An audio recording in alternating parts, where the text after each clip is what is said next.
おはようございます。ケンです。売れ行きが弱いと報じられているサイバートラックをテスラは値下げではなく$5000値上げをしました。しかも車の中身は何も変わってはいません。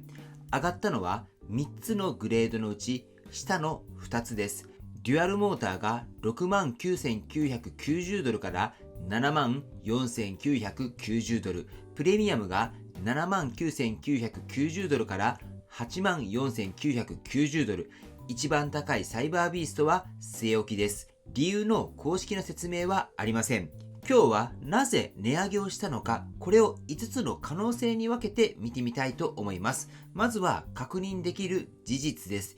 デュアルモーターの前輪駆動が$5000上がって$74,490、上げ幅は 7.1% です。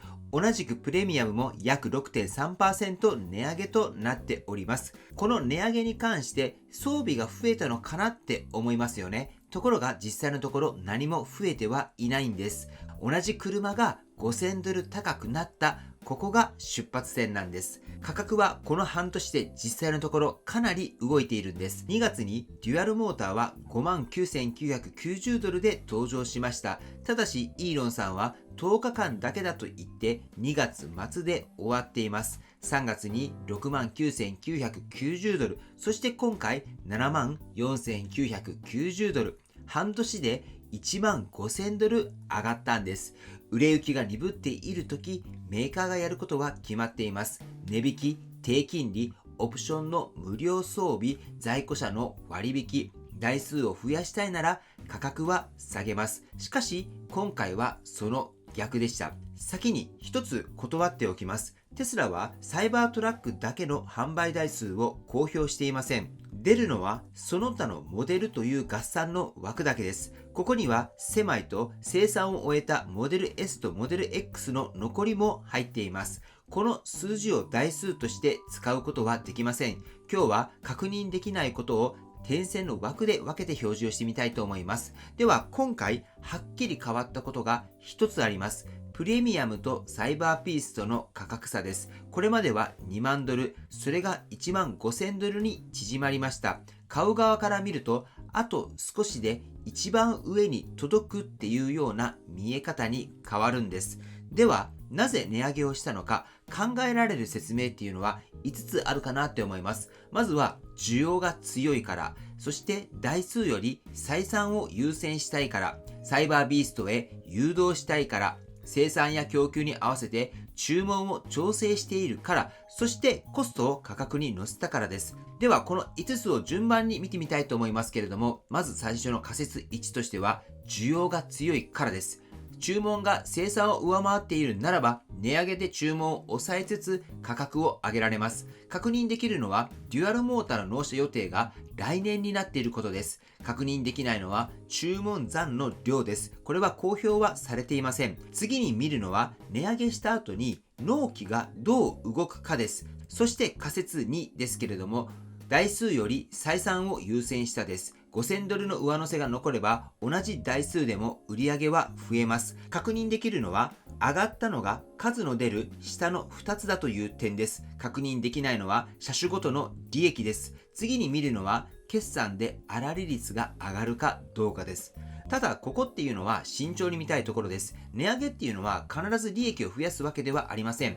1台あたりが$5,000上がったとしても、台数が大きく減れば売上も稼働率も下がります。どちらが大きいのか分かるまでは値上げイコール増益とは言えないんです。では次の仮説3ですけれども、これは上位グレードへの誘導です。つまりサイバービーストへの誘導ということになります。価格差が縮んだっていうことは確認できました。確認できないのはテスラがそれを狙ったかどうかなんです。次に見るのはグレードごとの注文と納車の構成です。サイバービーストの比率が上がればこの説は強まっていくと思います。そして仮説4ですけれども、生産や供給に合わせた調整です。実はここに今回一番確かな材料があるんです。テスラは7月23日にテキサス州の連邦地方裁判所に部品メーカーを相手取った緊急の申し立てをしているんです。その書面でテスラはこう書いています。世界の他のどの取引先も今この部品を作ることはできない。手元の在庫は減り続け、数日で尽きる。報道の推測ではありません。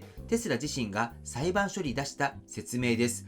相手はミシガン州のアングストロムオートモーティブという部品メーカーです。テスラは費用を払った金型を返してもらえないと主張しました。8月4日、裁判所はこの申し立てを認めています。その後、ギガテキサスではサイバートラックが再び出荷用の駐車場に並び始めたと伝えられています。そして仮説5としてはコストの転嫁です。材料や部品、関税が上がっていれば値上げの理由になります。ただ、この説には弱いところがあります。コストが上がったならばサイバービーストも上がるはずです。ところが同じ工場、同じ車体なのにそこだけ動いてはいません。コスト説だけでは説明しにくいんじゃないかなって思います。そしてもう一つ気づいたことがあります。これは納期です。8月中旬の時点で値上げされたデュアルモーターの納期は来年でした。据え置かれたサイバービーストは数週間から1ヶ月か2ヶ月で届く状態です。待ちの長い方を値上げしてすぐ届く方を据え置いた。ここが今回一番引っかかった点です。理由を説明せずに値上げするのは今回が初めてではありません。今年5月、アメリカでモデル Y の中間グレードが率にして 2% ほど値上げされました。2年ぶりでしたが、この時も説明はありませんでした。僕もモデル Y に乗っていますけれども、モデル Y に関しても今まで何回も値上げだったり値下げっていうのが突然行われているので、テスラに関してはこういったことはよくあることだと僕は思っています。そして今回の5つの説、これはどれも決め手に欠けているんです。需要が強いとも言い切れません。売れないから値上げしたとも言い切れません。はっきりしているのは価格が上がったことと理由が説明されていないことだけです。ではこれから何を見ればいいのかというところですけれども、実はここからが本題です。在庫が減って納期が伸びるならば、需要か供給の制約が理由だった可能性が高まります。逆に在庫が増えて得点が戻るならば、この値上げは長くは続かないかもしれません。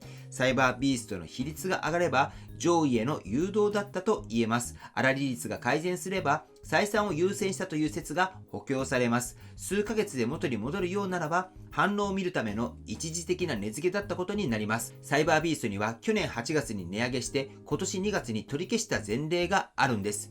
今日言えるのはここまでです。2つのグレードが5000ドル高くなった。中身は変わっていない。理由の説明はない。供給をめぐる争いがその直前にあった。ここから先、需要が強いのか弱いのかはまだ言えません。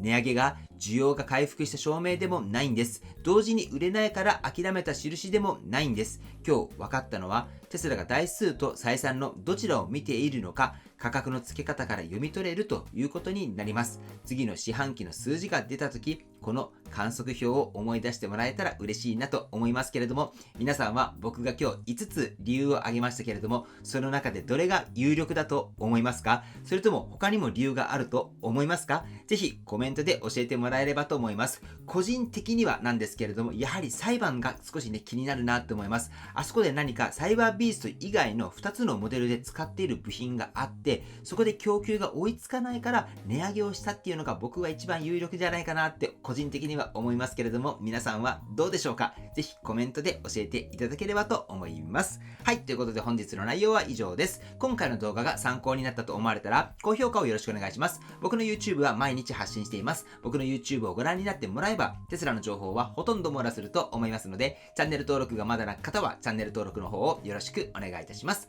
では今日もご視聴していただきありがとうございます。テスラのある生活を楽しんでいきましょう。ではまた。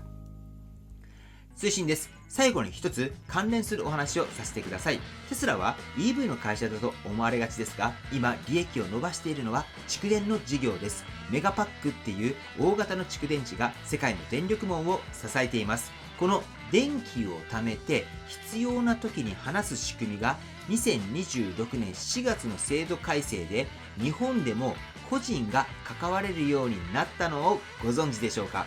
これまで大きな事業者だけの世界に駐車場3台分ほどの土地からでも関われるようになったんです。そういう選択肢が出てきたっていうのをご存知ですか？太陽光と違って日当たりは関係ありません。北向きだろうが日陰だろうが変形地でも検討することができるんです。